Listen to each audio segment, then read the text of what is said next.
এখন এই যে সিদ্ধ হয়ে গেছে, এটা এখন আমি আস্তে আস্তে আরো একটু সিদ্ধ করবো, ভেজে নিব।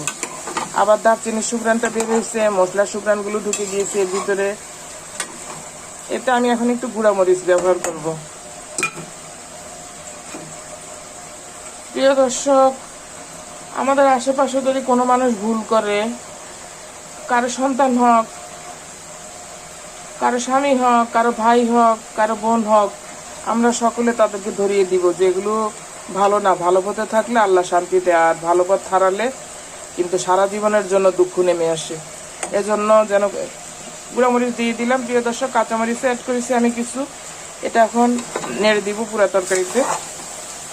এজন্য আমরা সৎ পথ হারাবো না, ভালো পথে থাকবো, আর ঘরের সন্তান সন্ততিকে মারবো না।